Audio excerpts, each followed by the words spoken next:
Hey everybody, welcome back. I'm Jason Wasser, licensed marriage and family therapist, certified entrepreneur coach, and neuro-emotional technique practitioner. But you already heard that all in the awesome introduction that we have.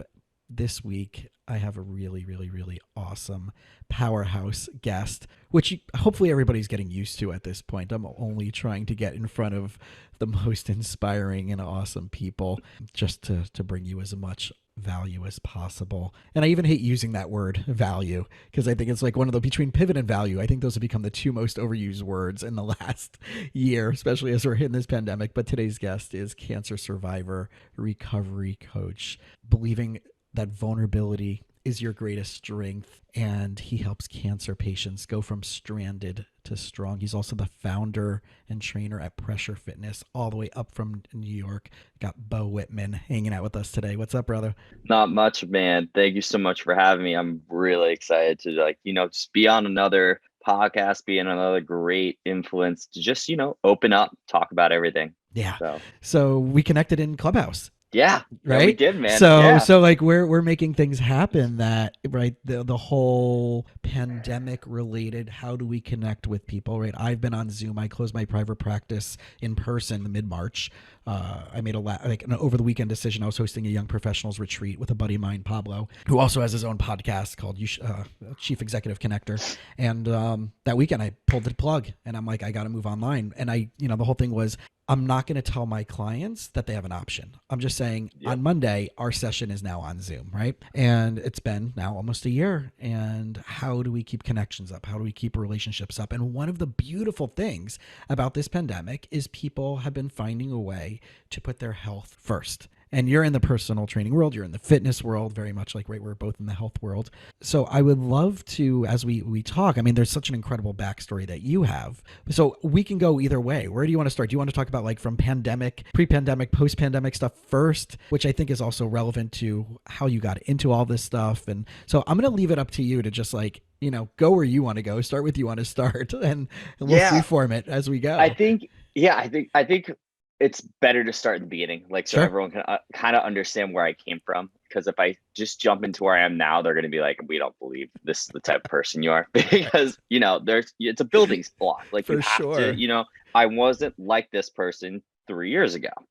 It's completely changed. So let's just do a quick, backdrop. Let's say I'm 28 years old. I'm from outside Philadelphia. I'm one of seven, super competitive family. I was a nationally ranked gymnast. I was a competitive gymnast at the National Training Center in Bethlehem Parkett's National Training Center for 12 years, almost 13 years. Mm. I was a Division I track athlete, a 5-sport high school athlete, like 3-sport state, 3-sport nationally ranked athlete, and then I'm a nationally AO competitor in Olympic weightlifting. And since the age of 14, I think was my first surgery. I had my first shoulder reconstruction surgery. And then between the ages of 14 and 26, 25, I was getting a reconstruction surgery every year and a half. It was either, my shoulder, my wrist, my knee, my other wrist, my other shoulder, just going, around the Yeah. body. It was a joke. And during that time, it was always like I grew up with this philosophy as a gymnast at that. I was like, I like to consider myself the old generation gymnast where, before all the scandals and all that came out, where we were trained to, when you get hurt, you shut your mouth, you keep on pushing, you go to the Right. locker room, Go you to you be a cry. gamer, Yeah. right? Yeah, you be a gamer. Like there, and that's how it was. And there's that whole thing where people are gymnasts still today and they're like, oh, I know what it's like to be a gymnast. We're like, no, no, no, no, no, no. But I grew up with that philosophy of keeping it all in, don't say a word, just work through the pain. And I kept doing that through all my surgeries. Like, oh, I got another surgery, okay, I'm not going to say how much it hurts, I'm just going to hide it and push it off until I really need to get surgery. And this whole philosophy kept on going. And during my last surgery was my wrist. I blew up my wrist right before trying to qualify for AOs for Olympic weightlifting, the American Open. And it was like the week before, and somebody approached me who was like at my gym, a member, and was like, "Hey, I have to get shoulder reconstruction in like a week. Like I have to get my bicep and rotator cuff done. I have heard you're like a robotic man with all this stuff, and you're still snatching like 245, doing all these crazy weights. Like, what's your recovery plan? Like, can you tell people what you're doing? I think it'd be really cool." And it dawned on me, I was like, this would be a really cool opportunity to show people like what I can do as a trainer. And I was kind of in that world of, what type of trainer I am. I was a head coach at NYU for the jumping squad. So I was helping with the pole vaulters, long, triple, high. And I was also coaching, 30 classes a week at 4 different gyms and I was all over the place and running Yeah. my own So you had competition. a And ton of free time in yeah, your life. I had Yeah. a ton of free time. Yeah. Yeah. Just trying to man of many hats, just grabbing out whatever And the you bunnies were, coming what out age next. bracket was this? This when you were doing all This this? was around 25. Okay. 25, 26. And I did this from 24 to 28. Yeah. So for 4 years, I was just, Hustling and yeah. hustling, doing all that. And I remember sitting down with my good friend, Nick Pags, and he was like, hey, man, let's have a chat. Cause I was like, he knows everything in the fitness world. He had his own gym. He ran, he sold it. He was a top trainer in New York City. He's a mindset fitness coach right now. He's unbelievable in the mindset world. And he was like, listen, in 3 months, something's going to happen. Like, you're at this point in your life where, like, you don't know what you want to do in life, but something's going to happen. It's going to hit you really hard. It's going to open up the doors. 3 months later, diagnosed with cancer. You better believe he was the first person I called and was like, guess who gave me cancer? You son of a Jeez. bitch. But it was a joke. It was Way, a way to laugh. lay down the guilt on that one, huh? Oh yeah, I Yeah, did. And right. the funny part was, like, I called him and Yeah. told him. He was like, ha ha ha ha.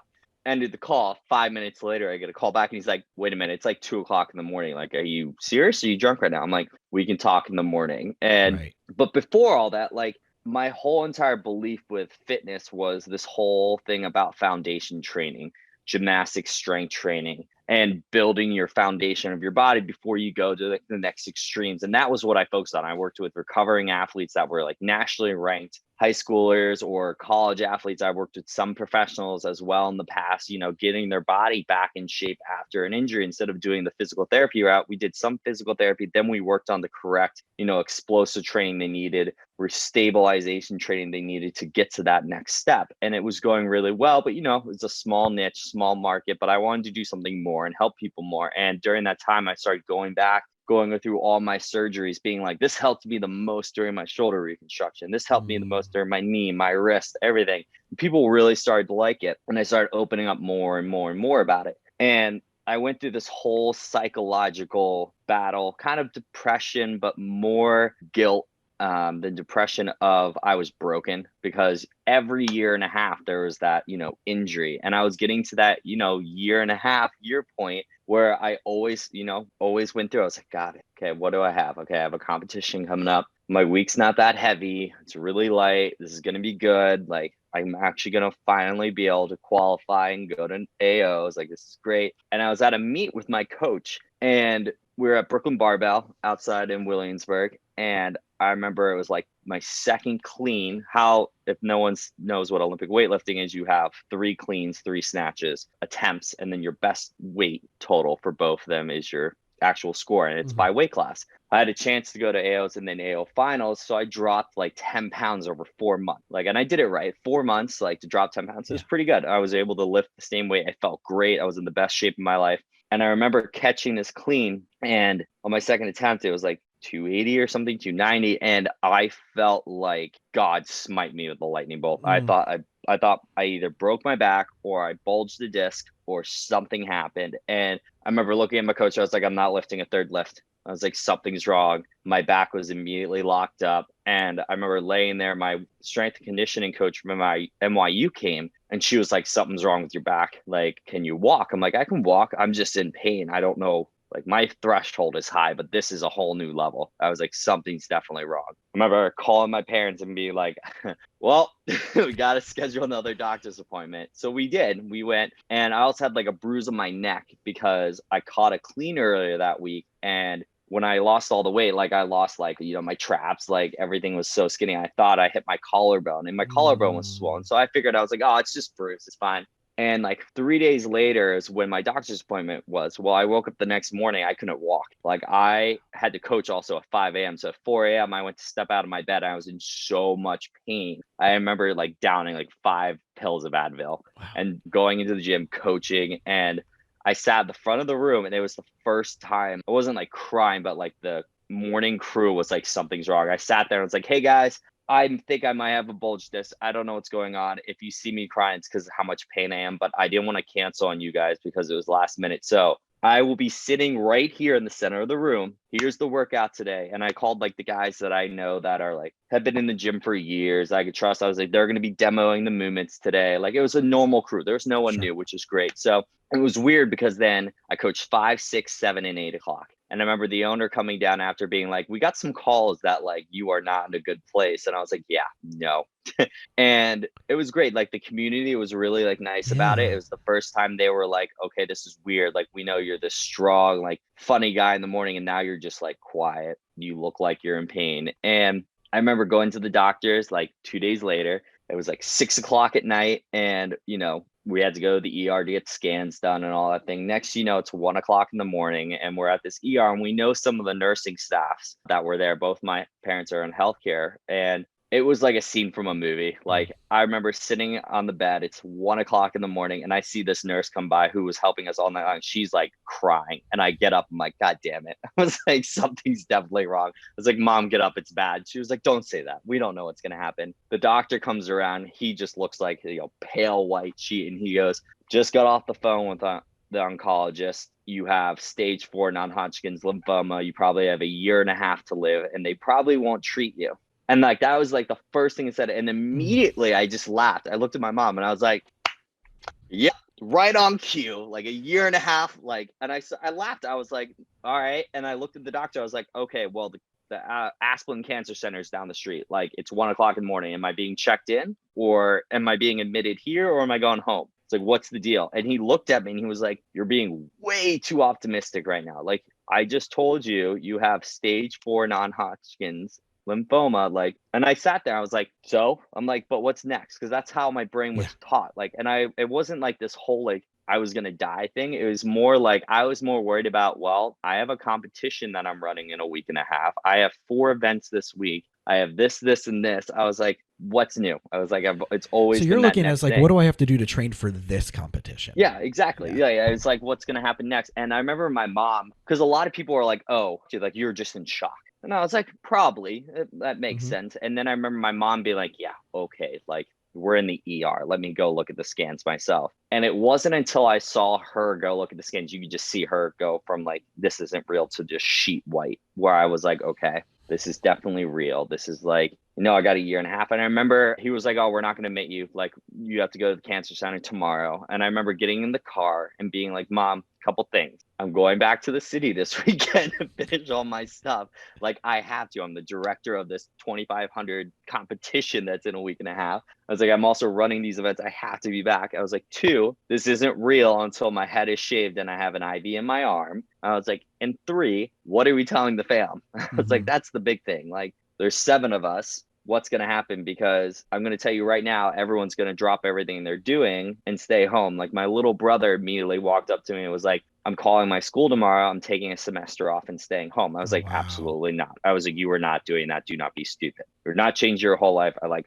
Yes, I'm dying, but Where are I you in was, the birth order of your siblings? so I have 4 older sisters Mm-hmm. and then 2 younger brothers. And I remember sitting there and I called my 2 closest friends from college. One was this girl I dated forever, and we're still best friends. We're each other's like anchors in life. I called her, and then I called my good friend Holden Grodner, and they both at first were like, yeah, okay, like this isn't real. Like I called them at like 3 o'clock in the morning, and then 3 hours later when they woke up, they were like, hey, we're just calling to make sure. And I was like, this is real, and they're like, okay. Mm-hmm. We talked, and they were like, how do you feel? I'm like, I don't know. It's like I feel great. Like I'm not gonna know what I feel like until we really go in. And I remember going into the cancer center. They did the blood test, the scans, and everything, and they were like, "Yeah, this is real. Like it's non-Hodgkin's lymphoma, stage 4. Like we can talk treatment plans." And it was scary. Like it got to the point where like I got to an all low of I wrote a sheet out in my notes like, "What am I gonna do in the next year and a half?" And I remember calling my friend Holden out, being like, what do you think of this? And he literally caught on immediately. It was like, delete this right now. You're not doing this. And I was like, why? He was like, come on, let's be honest. Like, this isn't the end. Like, get out of here. Like, we'll do it, whatever you want, but don't write a sheet down. Mm-hmm. And I never wrote one down since then. And then 3.5 weeks later, I finally told my mom, I was like, I need to come clean about this stuff. I have my phone exploding. I had like 400 messages on my phone from like members asking what happened, trainers asking what happened, like from somebody that was coaching, at 4 different gyms, 30 classes a week, also the college, coaching at college, and then having 15 personal like sessions, training sessions. Everyone was like, you just blanked. No one knew where I went. And I told my mom, I was like, I got to come clean. Like, I want to just be open about this and just, say what I have. And mom was like, all right, let's just go in for our final appointment and figure out what the treatment plan is first. And that was like the night before my appointment. At 6 a.m. the next day, a doctor called and was like, greatest news in the world. We got your biopsy back, your second biopsy back from one of the masses. And it turns out that one of the cells are mutated. So it's not non-Hodgkin's lymphoma. It's this super rare cancer called semina mutatus something. Like, it's a germ cell cancer. And there was like, it's a mix from testicular cancer and some other type of cancer, but like, it's 100% curable. But, you have to go through like 5 months of like the most intense chemo and then 2 major surgeries of like lymph node dissection. And he was like, there's still a chance it can come back after, but there's no stage 4. Like, you're not going to die. And it was one of those things where I was just like, okay, like at least something's going for me. Like, it wasn't like a switch of like, I started crying being like, I'm going to live. It was just like, okay, I'm still hurt. What's, it was always that next step. It Like, was what's always, next? and Yeah. it's always what's next. And I went on my Instagram that day. I already had my head shaved. I had like a flow, like where I could put in a man bun. Like, I went to the store with my brother, the haircutter place, shaved it all off, and posted the next day on my Instagram being like, dear cancer, the joke is on you. I look better with a shaved head. Love, Beau. And it was great because I'm that joking person all the time, but people know when I post something like it's serious. I had so many people being like, ha ha ha, or like, oh my God, it's real. And I had to go on my Instagram story and be like, hey guys, I have cancer. This is the deal. This is how bad it is. And just started opening up. And the responses I got were great. And I had all these people that were going through cancer or people that were survivors being like, thank you for sharing your story. And it kind of opened up my mind to be like, to that one girl who referenced me as a coach being like, tell us more about your injury. And I was like, wow, this is amazing. I'm just going to talk every single day. Right. So from like that day on, I got on my Instagram and on my story, and 15 seconds is our story. That's all like a post is on Instagram. And I would go on for 15 seconds to just be like, this is how I feel. Doesn't matter if it was like angry, sad, taboo. Like, I was talking about the stupidest stuff half the time. But like, what started happening was these people that were going through cancer, or these people that were going through depression, started reaching out and being like, how are you okay sharing this? How are you okay saying some of this? Like, some of this stuff you shouldn't be saying. And I'm like, well, why not? I was like, what? I know, like, I grew up in the time period too, where it's like, men aren't supposed to be vulnerable, but why Right. can't they be? Why? And I found out that I was able to open up more. I felt a lot better about myself. My treatment started feeling better. My journey every day when I woke up, it was like whenever I was feeling down and upset, I would go and post about it, and then people would reach out and respond to it, not in a helping manner, be like, I feel so sorry for you, like if there's anything I can do, let me know. It was more about like, hey, I'm glad that you're opening up about this. My friend's going through this and wants to talk to you about the same thing. And it turned into this amazing thing where it kind of opened the door to this new world of cancer with patients and survivors. And my mind was already ticking on what was I going to do after cancer. And I remember I was 3 months into my chemo treatment, and I remember sitting to my coach. I was visiting him. I was still going in and coaching. I was still doing events. I still went and talked in front of 2,000 people. Like, the first week of my chemo, I had 5 days straight of chemo, went from the hospital to Long Beach, New York, and stood in front of like 1,500, 2,000 people and gave a speech, talked to them, immediately puked my guts up right after. And And was it just wasn't like, from a fear of public speaking. no, it No, wasn't. It that was was just like the the chemo. Yeah, it right. was just the Yeah. chemo hitting and Right. everything. And I just remember like people coming up being like, oh, what's your workout plan? What are you going to do after this? And I was like, oh, I don't know yet. And I went and talked to my doctor the next day, and he was like, well, there's therapy, but you're not going to need therapy, but you're going to be able to go back to what you used to be able to do. And I was like, that's not the question I'm looking for. I was like, what's next? Like, who do I go see? Because every time I got hurt, I mean, I went to like nationally ranked coaches, like world champion. I would just message them out the wazoo, being like, help me. What can I do? Like, I will give you everything for 90 days if you help me, like, working for them. And I did that. And my connection and just being vulnerable and opening up helped so much. And I found out there's no programs. And I remember looking at Livestrong, and they had a program for YMCA, but it was like, basic trainers. Like, there wasn't like knowing it, how to get back into your sport or even back into your daily life. Because for people that, are listening in that don't know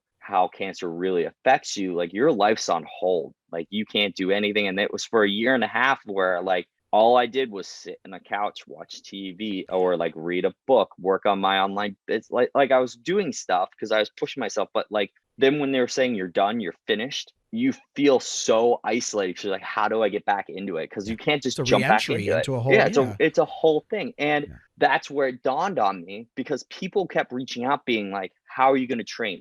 Where's your mental state? How do you staying this positive? And I was like, this is my calling. I was like, I am so excited because I'm going to create the first cancer program. I'm going to do this. And I remember I talked to the VP of Livestrong, amazing woman. And I was like, this is what I want to do. And she was like, oh, we have that at YMCA gyms. I was like, no, you don't. I was like, I want like cancer certified trainers. I want that are not just certified trainers, but are survivors. I was like, there are so many people out there that connect, because the biggest thing, and people can all relate to this that are listening, if you are someone that's surviving from depression, someone that's like going through a hard struggle time with family, if it's abuse, if it's a survivor in general, it's so much easier to talk to somebody that's going through the same thing you are, because they really understand. Well, that's the vantage point, right? That if you can, I joke, right? I'm a licensed marriage and family therapist. My parents are divorced, and I got married between my first and second year of graduate school, and got divorced 6 years later. And people are like, but you're a marriage and family therapist. I'm like, yeah, but 58% of the universe is divorced. But, and I don't hide the fact that I'm divorced. It was 10 years ago, but I know what I've learned from being in that type of scenario. I know what I've learned about myself. I know what I can bring to the table from a very different vantage point of saying, oh, I recognize that maybe a person who hasn't gone through it might, it's not just about the books, and here's what the healing you have to do, here's the work you have to do, here's the questions that no one else is going to ask you to look at. So I very much appreciate that vantage point that you're coming from, of saying, yeah, it can't just be someone who wants to work with someone who's in recovery of a major medical diagnosis. It should be people who've been through it themselves. And I think the biggest thing that I want to get into is, we talk about vulnerability. Okay. And I believe vulnerability is the greatest strength that we have as humans. And like Angela Duckworth talks about it all the time with Brene grit. Brown. Brene Brown. They all talk about it. And like, I've been on the prowl to be on TED and talk about this topic, but since I opened up about cancer, I have a book in my backpack, and it's filled with over 300 names right now of people that I've helped, that have reached out to me about not just being like, okay, give me advice. I've gotten on the phone with, like, during my cancer, people be like, hey, can you help me? I'm like, let's jump on a Zoom call. Let's do this. Like, same thing with Clubhouse. But my belief is 15 seconds of vulnerability can change a life. And what I mean by that is it can change a life, and you have to define what vulnerability is. Okay. A lot of people think it's weakness in a structure. Okay. For me, vulnerability is just opening up a door. That's all it is. And it can be any aspect. It can be, for example, people go, how can I practice this? I go on your Instagram. If you're free this week, or even a day you find out you wake up and like your meetings are canceled, like this giant snowstorm that hit us. I do this once a week. Whenever I find a day, like today's my off day. So Monday, I posted on my Instagram story, hey guys, I have a free day this week. I used to be an animator and graphic designer. If anyone needs help with their business logo or anything like that, let me know. I'd be free to help and give points or tips out or anything. That's me opening up. That's me just, and I had about 8 people that messaged me, and I was like, all right, guys, I'm going to hit the first 3 people and like, see if I can get, how I can help. And then if I can't help you next week, if I have more time, I'll come back. And it's great because it's not just giving back. It's also, I'm practicing something I love to do. I'm staying in practice that, but that 15 seconds is really helping to open up to people. One of my 2 favorite moments so far that like changed my view of like why I keep doing this is, I remember my one friend Austin, who's a fitness trainer in Chicago, amazing guy. He was like, let's do a workout together and let's get people to come in a Zoom class. There were 70 people in this Zoom Wow. conference, and we were just hitting this workout at like we're going crazy. And at the very end, we're having like a half mindset vulnerability talk. And I was like, I want everyone to close your eyes, and this is what I want to see. I want everyone to open up about what are they most vulnerable about in this like right now in this second. Like, is it how bad your body's hurting? Is it like, missing a loved one? Like, and the responses we got, and I put it so like you can put it anonymous, so like you can't see who's doing it. I had people being forgotten. Somebody came up saying committed, like, I'm afraid of committing suicide, like all these deep things. And at the end, I'm like reading through these things, and like, they're like the committed suicide. I like checked that off the side, immediately sent it to Austin. I was like, because we can see who's sending it. And there was a common thread of being forgotten coming up, like being forgotten, not being missed, not being valued, like these kind of things. And this one girl started crying, and I was like, I'm sorry if I made you guys cry. I was like, what's going on? She was just like, I lost my family when I was young. I was through an abusive relationship. I feel like no one's going to miss me, blah, blah, blah. This whole entire thing, and just opening up in front of 70 people. And the most amazing thing happened. 6 people started talking on this chat. And then they like stopped and one at a time spoke. And all 6 of these women went through like domestic abuse and lost their family and was in the same situation she was. And they all formed a group and now talk once a week. Amazing.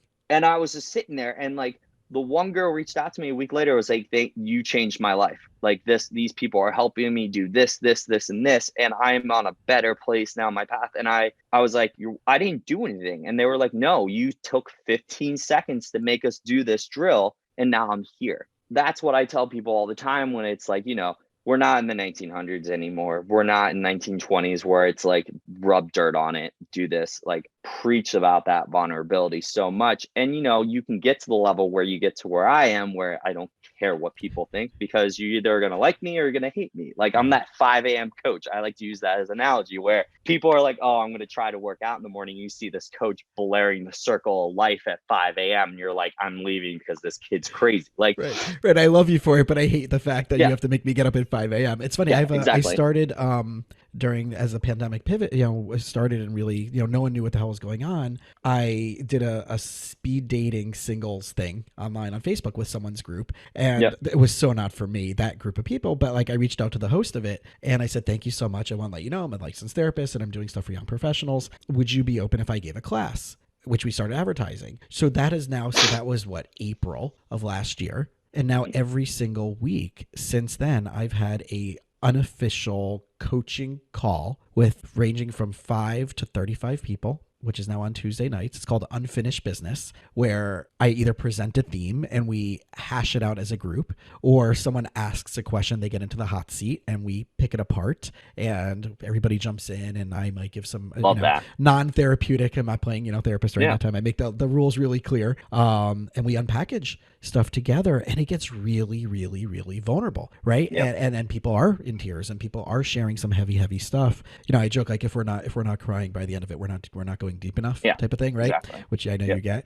But and I always make the caveat. I'm like, if I'm giving you crap, it's because I really care about you. Like, if I'm poking the bear, I'm not Yeah. poking the bear for my enjoyment. I'm poking the bear because no one else has, and I Yep. want you to think about things in a different way. And I think like that's like what we need in our. I'm 42, so everybody's in their mid to late 20s into their early 40s, and it's all single young Mm-hmm. professionals, right? And there's a lot of that story of, like you just said, I'm not where I need to be in comparison to my friends, right? Maybe they're like, my friends are married, Exactly. they have a better job, they live wherever they live, they might have kids already. I don't have these things. Why aren't I meeting the right person? I've been through bad relationships, right? So we all have these shared similar Yep. stories, right? They become traumas at a certain point, but to find people that where you're not alone is outstanding. And they've all created friendships with each other Yeah. offline from this group into, right, I mean, whatever, I mean, in And cyberspace as well, but we're creating community. And that's what I loved about how you and I met, right, through yep. Clubhouse, which is like now creating So, community.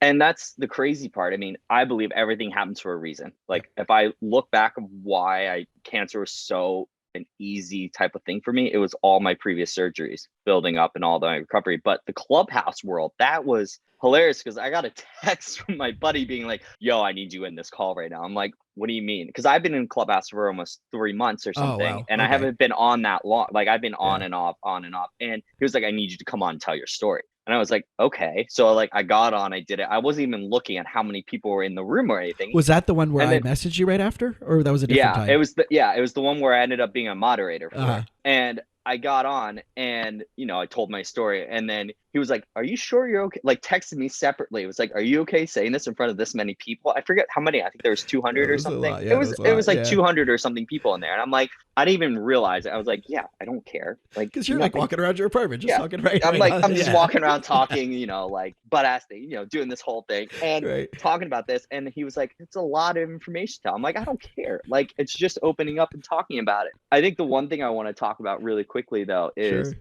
because people are hearing me chat and they're, probably wondering like, but is there a time where you were really vulnerable? Is there a time where like you hit rock bottom? Mm-hmm. And there was 2 times. And so the biggest thing, the hardest part for me for cancer, the hardest part for me opening up was, so since being one of 7, 4 older sisters, 2 younger brothers, I was always the pillar in the family. Like whenever I got hurt, I would get back up. I was the strongest, always like, oorah, next type of thing, Mm-hmm. almost like Marine Corps kind of thing, Semper Fi. But whenever anything shit hit the fan, I was always the pillar in the family, keeping everyone up. That was always the thing. So for me, when I got cancer, like my mom's dad died of lung cancer, like it was like a big thing. Like it was kind of one of those scary things because no one knew kind of how to be the pillar. And I remember like I never cried, never did anything. And there was this one day, it was after my first round of chemo.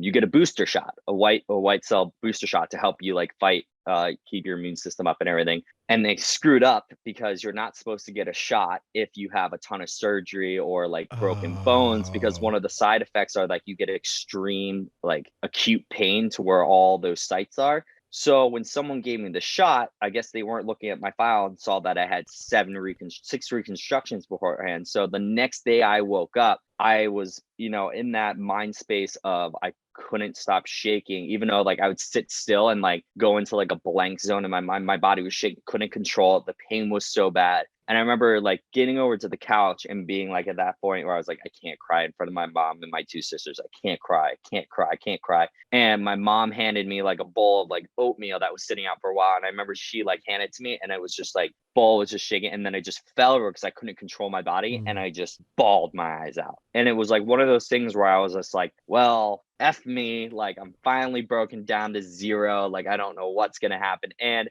my sisters came over, gave me a hug. They were like, it's about goddamn time you cry. Like we've been crying for weeks. You haven't cried in 3 months.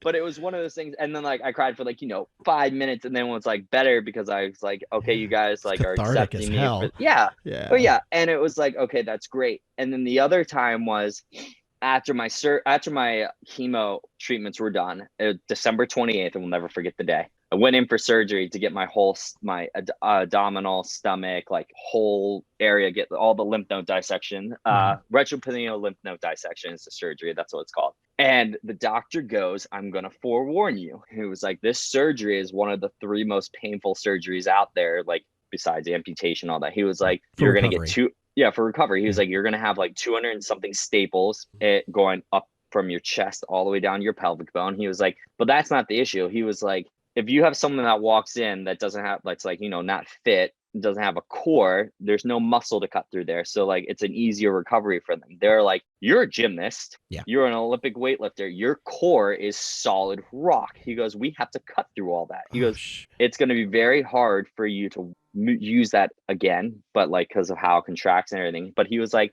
the hardest thing for people mindset related is how much your core helps you. And in terms of walking as well, he was like, listen, we're going to do the surgery. It's going to be like, 8 hours, 9 hours long or something. Then you're going to sleep for another 6 hours. And then we're going to wake you up and you're going to have to walk 10 laps around the floor. And I was like, okay, like this is going to be easy. And he was like, no, he was like, take all your surgeries and times it by 12 because you're not going to be able to walk. Your pain's going to be so bad. And I remember waking up and like looking down at my stomach and I felt like Iron Man. I was like, oh, this is dope. Like, look at this scar. And then I remember like getting up and being like, this is going to be easy. Like I was running so much, doing all this stuff, and I couldn't even take one step by myself. Oh And it was gosh. like 4:30 in the morning, and my buddy Nick Pag showed up, and he literally scooped me under one arm. We started walking, and it was one of the most painful moments, because like I get down to the end of the hallway, and it wasn't just pain. I was out of breath. Everything was swollen, like in my stomach and everything. I was like, I can't even make it a half a lap,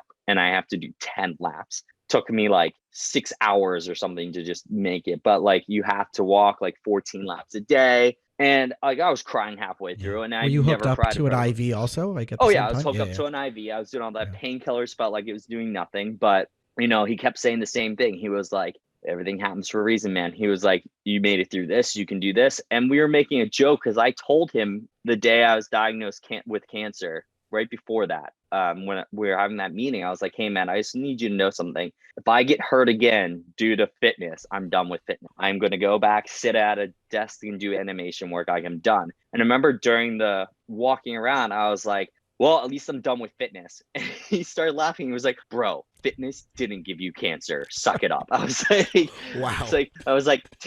damn it. It's like, I guess you're right. I was like, but okay. But it all came back to being vulnerable, and like, yeah, I do have those low bottoms, and I talk about those things. I post like Throwback Thursdays. I post about those things. Like, I still have panic attacks every once in a while. Like last week, I was in my gym working out. I was doing a heavy treadmill workout with some burpees and some like weighted squats, and I remember getting done my workout and I couldn't breathe that well. And I was like, I need to make it outside. I need to make it outside. And like the mask wasn't helping. And I remember Mhm. opening up this door. I took 2 steps and I collapsed hard and couldn't breathe, because like my neck was swollen from like if I run too fast or something, like my neck swells. And I forgot to tell my owners that were in pressure that, I was doing cardio. They all came running over and they were like, oh my God, we're calling an ambulance. I'm like, no, don't. It's Like just a trying to panic breathe. attack. It's like Right. just a panic attack, Right. can't breathe. Because Just I went, yeah, right. I went through Right. like an hour and a half in the hospital one time, not being able to breathe. And they finally, like, I got calmed down, I got all that. And they were like, do you need to tell us something? And I was like, Jesus Christ. And it was embarrassing. But at the end of the day, I was like, hey guys, like, here's the highlight of your day. How do you feel? Like, Right. I got to keep you on your toes somehow. But, it all comes back to that vulnerability, just opening up, saying like, just what's on your mind. It doesn't have to be so negative all the time. It can be positive. Just get on. Even if you want to get on, like I went on the other day and was like, hey guys, if you're having a bad day, here's my puppy, like going through the snow. I hope you guys enjoy it, because I'm having a bad day. Like, Yeah. I don't say why I'm having a bad day, but that opens up so many doors. And with entrepreneurs right now too, I have so many people asking like, how'd you get so started so fast? How is this being so successful? We're working with all these cancer patients. And I was like,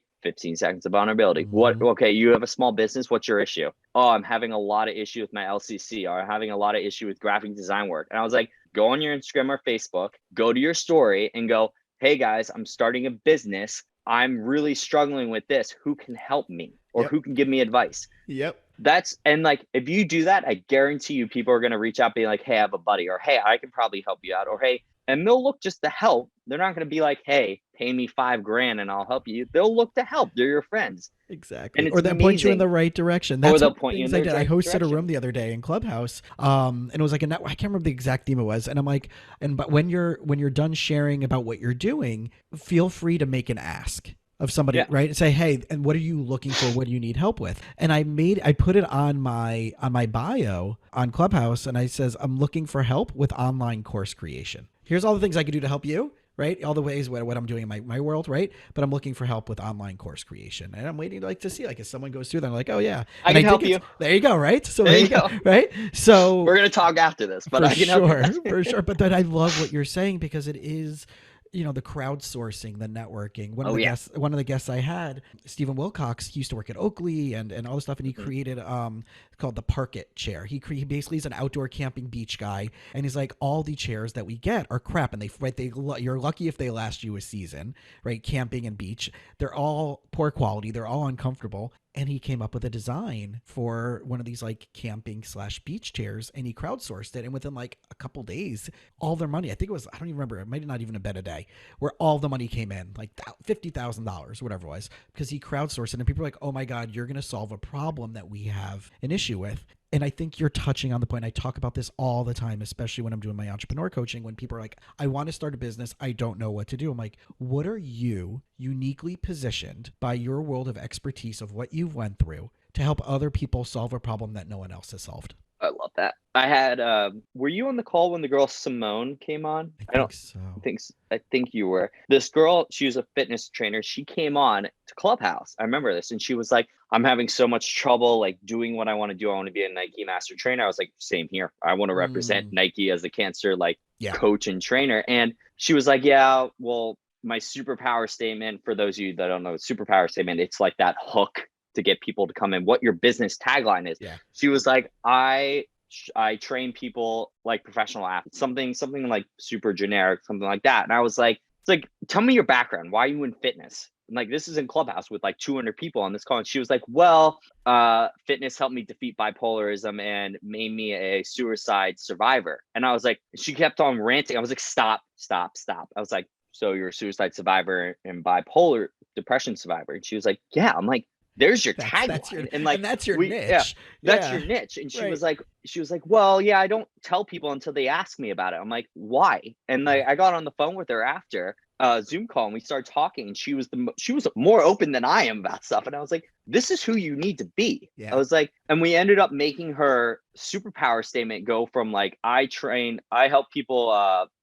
think it was like, I help people train like professional athletes was her first one. And then her second one was like, I show people how training like a professional athlete can defeat depression. And I was like, that is fire. That is That is great. it. Yep. And we did a live together on Instagram 3 days ago. She told her story and she changed her whole entire bio on Instagram to like this whole thing that I helped her do. And then within 3 days, she had 50 people reach out to her asking to work with her. I'm like, there you go. I was like, Yeah. how you feeling? She was like, I wake up and I feel accomplished, not just like with my job, but with life. I'm helping people with what I went through. And it's because I went to Clubhouse and opened up for 15 seconds about what was going on. And it becomes so purposeful, right? I think that's really, growing up a child of my parents got divorced. It took years for them to get divorced, but right, I grew up in that home where it wasn't always the most stable. It was a loving home, but it wasn't a stable home.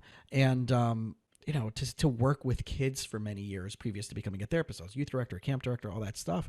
Like, I really loved it, but I really do see now as an adult what we're really trying to unpackage and heal is all this stuff, like the real true love, the self-love, the Yep. stories that we have to let go of that really is based in resentments. And I'm finding Exactly. more and more people are like, no, I'm not upset at them. I'm like, what's the definition of a resentment? And they're like, well, I'm not angry. I'm like, well, it doesn't have to show up as anger. Do you wish you got something differently than what you did from this experience in a childhood? And they're like, yeah. I'm like, well, that's a resentment. And they're like, what do you mean? Like, like it's just like, because you think it to be this big blow up, like, you're holding on to it as everything every morning you're waking up in that mindset. But that's not it, right? That's not what a resentment. It could be, Yep. but there's so much complexity to it. And I think that as people work through these things, as they work through resentments, as they work through and understanding what they carry resentment, because I have this belief that you can't be empowered and be a victim at the same time. And you got to pick Yep. one. Exactly. Right. So as you're working through an issue, you have to decide, like, what are all the, and I challenge people to do this. So those of you who are listening, create a list. What are the things in your life that you are fully empowered about? And what are the things in your life that you're still saying, because of circumstance, because of person, because of money, because of this relationship, because of the society, because of politics, because of whatever, that you believe that you're unable to accomplish whatever that specific thing is? That's the victimhood stance, right? And your job is to now remove all those things about that to get it to the other side of empowerment. But there are going to be things you're going to be empowered about for sure, and there's going to be things you're a victimhood, right? In victimhood Yep. about.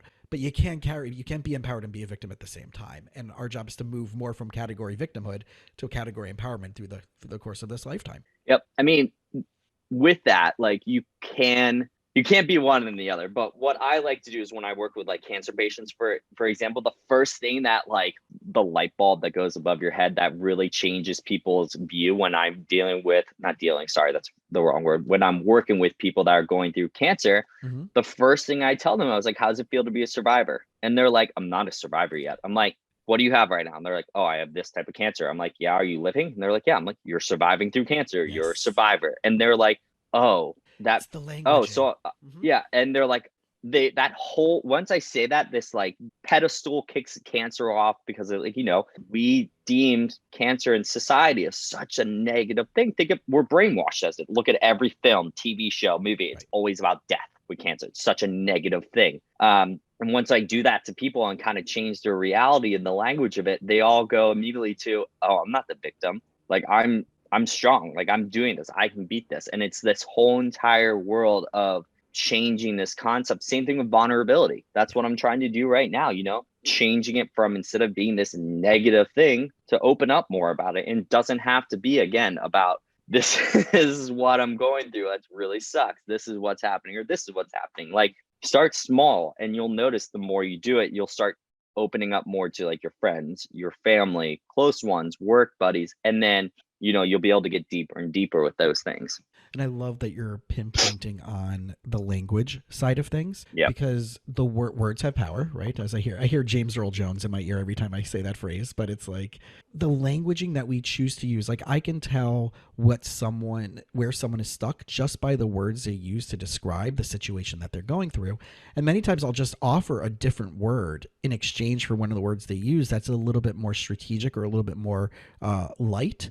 And Yep. their whole, again, the vantage point or the approach to solving that problem starts opening up them, because the word that we typically use keeps us most stuck. Because, again, right, going back into, let's just say that it puts us back in that victim space, but it also leaves us less maneuverable, less strategic. So Yep. I always want to find, like, if we had a list of words, what are all the synonyms for that word? Which word is the better feeling word that will possibly, if you started using that word, will give you more possibility and expansion. Exactly. Right. And I think that as you caught yourself of, dealing with versus as I'm, working with or supporting through, it's right. They're all mean the same thing, and none, right. But we are so aware in the work we're doing of how much power that has to lead someone towards being that much more successful when they realize that they can stop telling that story to themselves. I think that's really powerful. Yep. Yeah. I agree, man. So as you were going through all this, and as you're doing your healing, you created this business that this personal training. Yeah. Yeah. So So let's talk what I about did that. was I looked over, what was missing from the community. I was like, okay, cancer, I can go to a YMCA gym. And I even Googled, I was like, cancer recovery coaches. There's nothing on Google. I was like baffled. I'm like, how is there not something? And then I realized there's no real certification yet. There's nothing out yet. Mm-hmm. And then I remember finding that ACE, NASM and ACE, NASM didn't have one, but ACE just came out about year and a half ago now, with a cancer specialist certification. I immediately jumped on, took the certification. Took me like 3 months to do. But it like focuses on like the most 10, 12 most common cancers, the surgeries. It's felt like I was being a doctor, but it was Yeah. like so insightful, knowledgeable as a personal trainer to also learn that. And I looked at my own personal journey, looked at my notes of like, my journaling and all that stuff. And like, I looked back at conversations that I was having with people, and I decided to make this program. It's called Rebuilt to Inspire. And because when we're going through cancer, okay, we're pretty much being stripped of everything, like breath, body weight, or we're gaining weight, like our mental chemo brain, I like to call it, where we kind of go in that daze and we blank. Like I still go through it. Like there's those days, and I always joke about it. I'm like, I'm chemo braining. Give me like 5 minutes. And I decided to make this program that's 60 days long, where, I write a program that's specialized to that person, depending on their cancer and what they have. If they're in the city, I'll work with them one-on-one. And then, once a week, we jump on the call and we talk. We do mindset drill work. I go through all these different drills that I've written, that I've worked out with, that helped not just me, but other people that are going through cancer as well. And it's been going really great. I've helped around 200 people so far go through it that are either patients or survivors. And on top of that, I started with the gym that I'm at in New York City. It's called Pressure Fitness. We're in Chelsea. They have been amazing and supporting what I want to do. And we're starting next week now. We're going to go once a month, a week, one day out of the month or a week. We haven't really set on the exact date, but we're going to do that whole day. It's going to be all donation classes, and whatever that amount is, we're going to use that as a foundation cash thing for any patient or cancer survivor that are in the city that want to come in and work out with me. They can work out for free. Because the biggest thing that I'm finding, and I'm going through it right now too, is all right, we're cancer survivors. And then we defeated, we're in remission. They go back to your normal life. And then we're like, okay, I'm going to go back to my normal life, but I still have to pay bills. Now I have to pay for this. Now I have to pay for that. I don't have cash to spend at a gym or to do this, but it would really help me mentally and physically. So now this is my way. Instead of saying, let's give back to the cancer community at the hospital, I want to give it back to the people that actually like right in the city need it. Like we have MSK, we have NYU, we have Columbia. And I know there's survivors going around that just want to be able to feel like they're able to move, to work out, and to be able to work with somebody that has gone through it, but also is certified through it, that can actually, know what they're doing. So they're in a safe place. And that's, I'm starting that next week.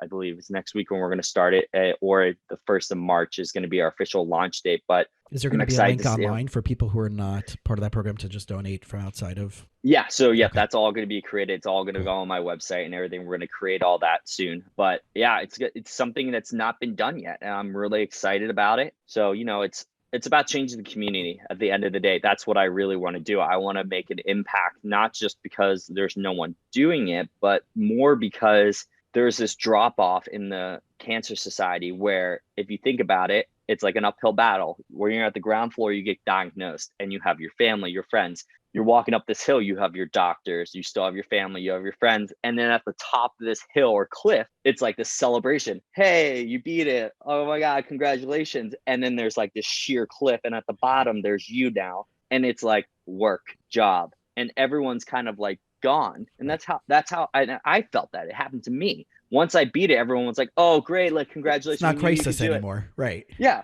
It's not like a crisis anymore. Like, congratulations. And then it was like, there's nothing. There's no support anymore. And it's dipped off. And I want to be able to be that support that can help, continue this positive aspect, because, fitness is such an important part of anyone's life, even if it's just getting up and moving, like, or getting up and doing something. Like, I remember working with this patient 2 weeks ago, and I went to her apartment, quarantine safe and everything like that. And she's stage 4 colon cancer. She's going through, and anyone that does not know about colon cancer, it is, it's hit and miss, meaning 1 week you could be fine, the next week you could be gone. Like, it's a very, very severe cancer. And I remember she was like, I'm not having a good day. I don't know what to do. And we talked for an hour, and all she did is every 10 minutes, we got her up from one seat, moved across the room, sat down, got up, moved, sat down, got up, moved, maybe moved something. Like, we did these small activities type of a thing, but having someone there to distract her and kind of move around. And at the end, she was sweating. She was working out. She was like, sure. It's the most I moved in like 2 months. I was like, yeah. And each time you move is a win. That's every time you move, it's a win. And a lot of people listening, I didn't understand that until I was going through cancer, where there was days where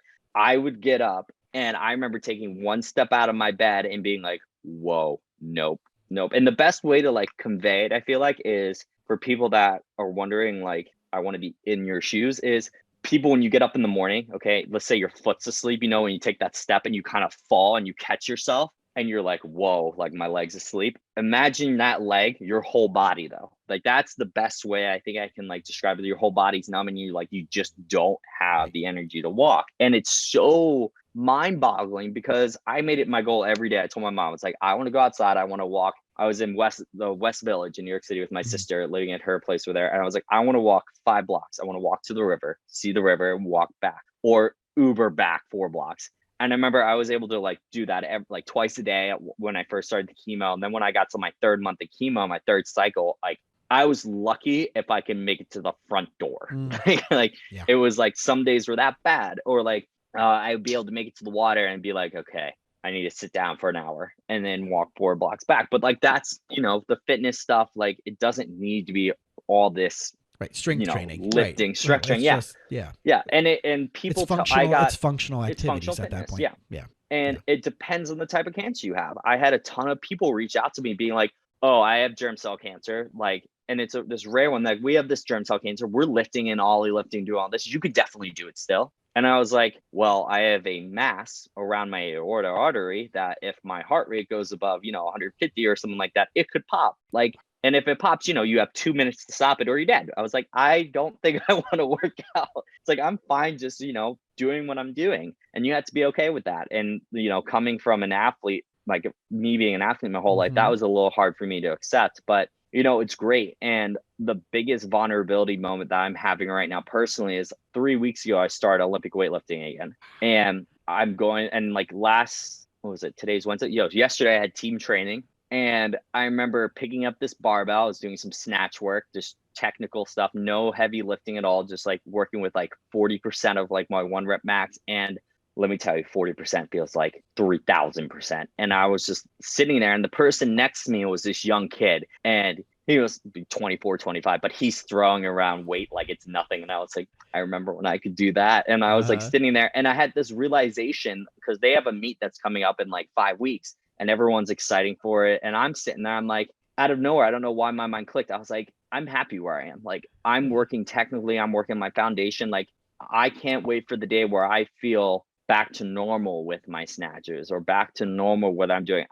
And I was like, I don't care that I'm not pushing myself as hard, but I felt happy for once. And it was that vulnerable moment that realized, like, okay, that's fine. Like, I'm great. And like my whole day changed around. Like, I was so pissed off. Like, I hiked all the way from the Upper West Side to Williamsburg in the snow. I was like getting into the train station where it was a 15-minute wait at each train. Like, I was having a bad morning. And yeah. like that moment changed my whole day.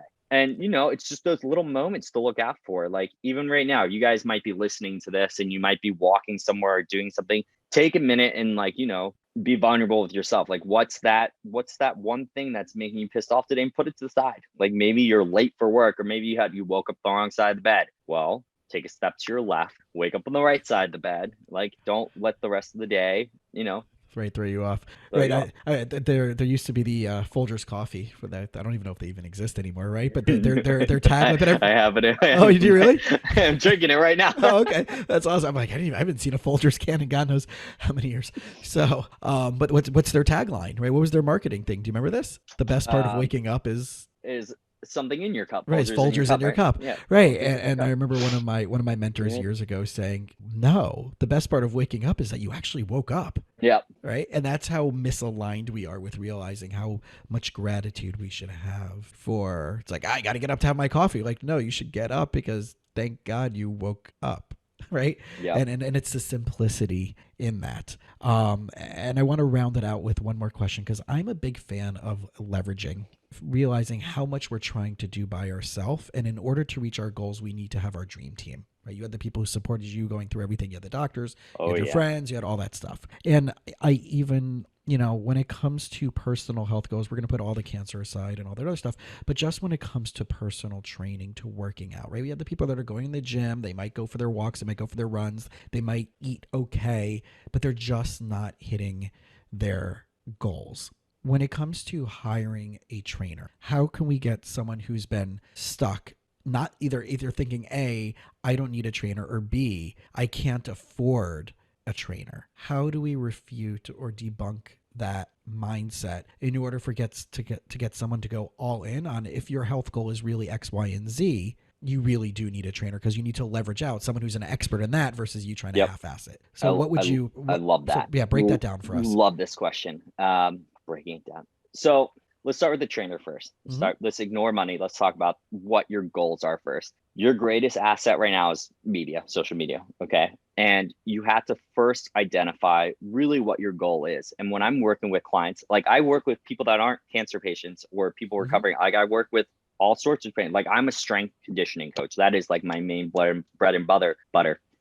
I work with a ton Spartan race people, or high rocks people, or marathon runners, or a lot of people that are like do the D10 for fun. Like, I work with a ton of those type of athletes, or Olympic weightlifters. But finding a trainer that's in your niche, not saying, okay, if your goal is I want to lose 60 pounds, a lot of people are going to look for the best person that either is going to give you a cookie cutter type of program, something like this. You want to look at what your goal is. Okay, let's say if it is to lose 30 pounds or 10 pounds. Your next question is, do I want to do something where someone's going to hold me accountable, or do I want to do something on my own? Because if you want to do it on your own, go pay $100 to someone that's going to give you a cookie cutter routine, and let's see if you're able to do it for 4 weeks straight by yourself. I always say, try to find something that's more accountable. You have all these coaches that are out there that are willing to be like, okay, I'm only having, and I love the type of trainers that are saying, I'm going to work with 6 people in the next, like, something super small, cookie cutter. That's not cookie cutter, but super small that you're going to get their best time texting you every single day, going through those different types of aspects. I think that's very Right. It important. starts here, it ends here. We're doing this together. Yep. And that's what you start there. You get those two things done. The next thing you got to realize is there are coaches out there that are willing to help you no matter what, especially during the pandemic now. Like I have 4 women that I train every single morning, Monday through Friday. They are the reason I get up at 7 a.m. I love them to death. And I remember I started working with them during the pandemic, and like I did a deal that was like $200 a month, Monday through Friday. I'm going to coach 2 classes a day, like super, like lower than a gym membership type of thing. And then I got to the point where like they reached out to me and they were like, hey, this is a little too expensive because of the pandemic. We don't know what to do. So I was like, all right, this is what I'm going to do. I was like 125. Like 125 a month, Monday through Friday, 7 a.m. That's all we're going to do. We're going to hold each other accountable. We're going to get up at 7 a.m. We're going to work out together. Right. As a group. Yep. I'm going to coach you guys through a workout. We'll do, full body, gymnastic strength training, lower body, noodle day, like, the whole entire thing. Yeah. And they were like, oh, are you sure? I'm like, yeah. And I remember last month, they reached 2 months ago. They were like, hey, do you want us to start paying 200 again? Things are getting better. I was like, let's keep it at 125. I don't really matter. Like, yeah, it would be better for me to get 200, but at the end of the day, like, I want you guys to stay here. I want you guys to keep on doing that. Trainer is going to be willing to work with you the more honest and upfront you are. Okay. Well, they're not going to say, okay, it's free, but like they're going to be able to help you.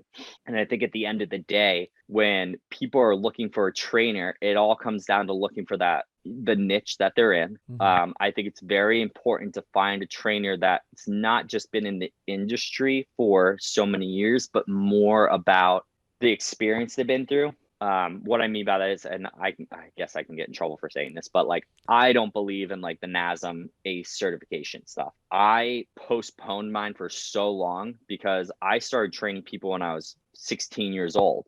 After being an elite gymnast, and I worked with Olympic coaches in gymnastics and track and field and Olympic weightlifting and wrestling in not just drills and training, but in strength conditioning training. And I worked with all those different Olympians, and then I worked with national champions that were athletes that taught me different training. So all my experience, like for coaching, it was all internship based type stuff. You were in front of the people as opposed to a cookie cutter training program.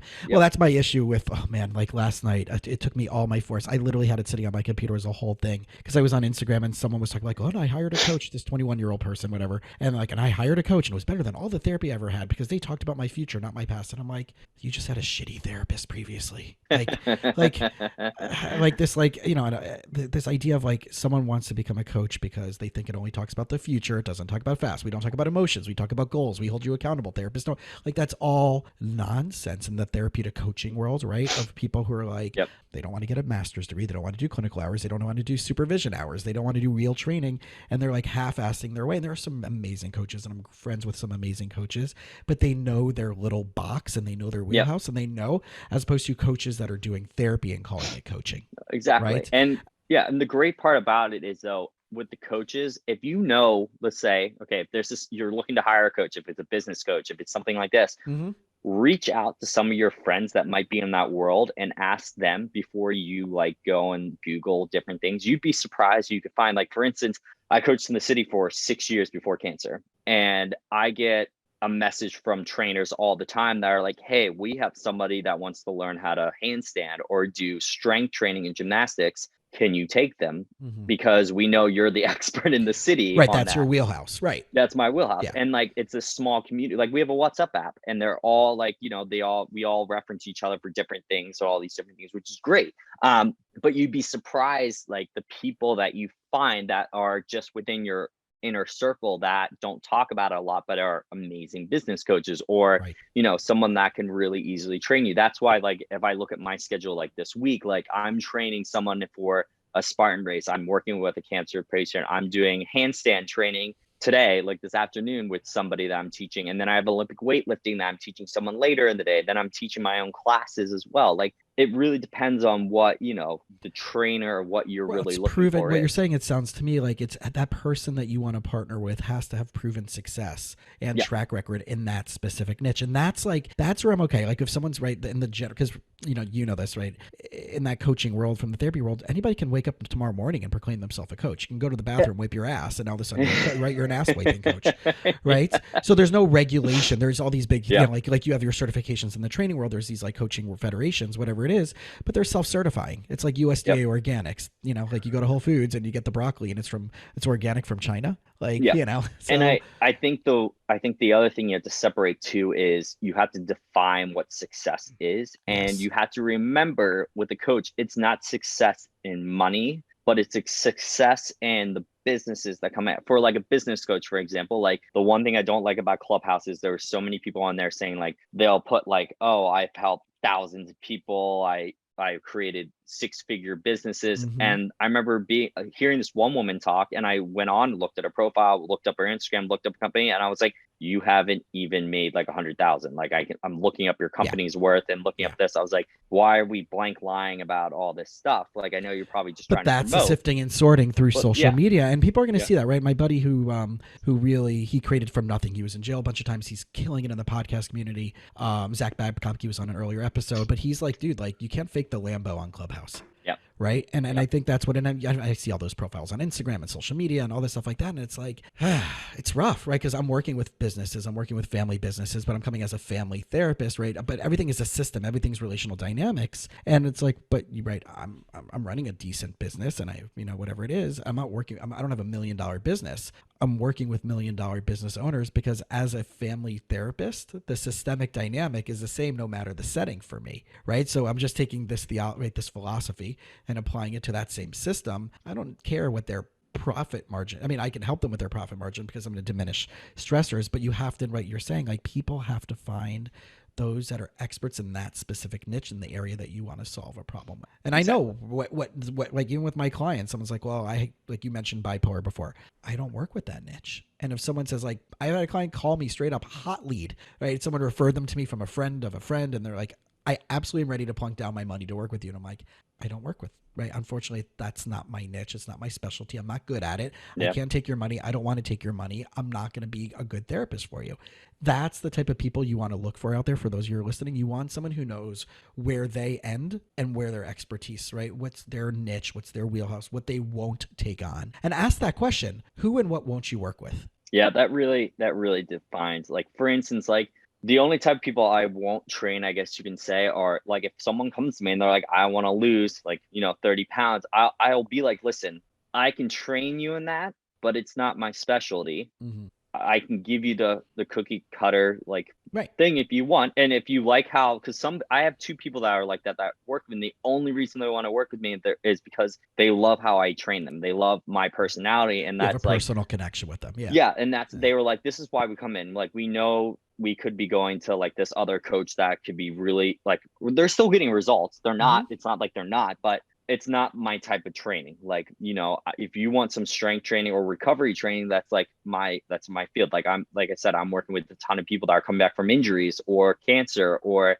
gymnastics training or just anything. But when it comes to like weight loss, we can work with each other, but Yeah. it's not my, and I'll say that. So, and I think that's like a huge difference because most trainers will just be like, oh yeah. I can help you. Let me Google this when you're not looking, kind of a thing. Right. Especially when people have medical related stuff or thyroid stuff or adrenal fatigue or right any of the post orthostatic right POTS or right anything where they're getting the dizzy and their heart rate goes up and they get really dizzy and they get that orthostatic issues. It's a lot of stuff to look at. That's why I love having this conversation because it is right, like whether it's a therapist, whether it's a business person, whatever, like to find that niche of the person that is exactly like you said. They are steeped within being an expert in that specific area of the problem you're trying to solve. So I really wanted to thank you for the awesome clarity on that. So before we jump off, I just want everybody to kind of track you down and where all the different ways they can follow you, connect with you. Of course. Uh, you can find me on Instagram. It's very simple. Beau.Whitman. So BEAU.WHITMAN. Or you can go to my website, which is beauwhitman.com. On my Instagram, you'll find in the link bio ways to work out with me. There's articles from men's health that I've done with different things.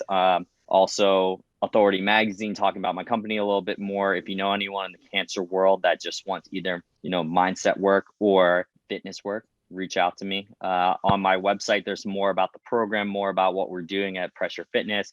And within the next week and a half, I'll be putting up the foundation page for that new program that I'll be doing. It's still going to be called Rebuild to Inspire because, the name has been a saying that I've had since I was 13, because every surgery I had, I was rebuilding, not just to it's mostly that saying, I'm doing this to inspire other people. I'm going to show people that I'm going to be able to do this still. I'm going to be able to do that, because doctors were always like, you'll never be able to snatch, you'll never be able to handstand again. I'm like, no, it's like, absolutely not. I'm going to show you that you're wrong. And then, cancer is the same thing. I'm going to rebuild myself every day to show that I can inspire myself, that I can go on to that next day. And I think that's a super important thing for anyone.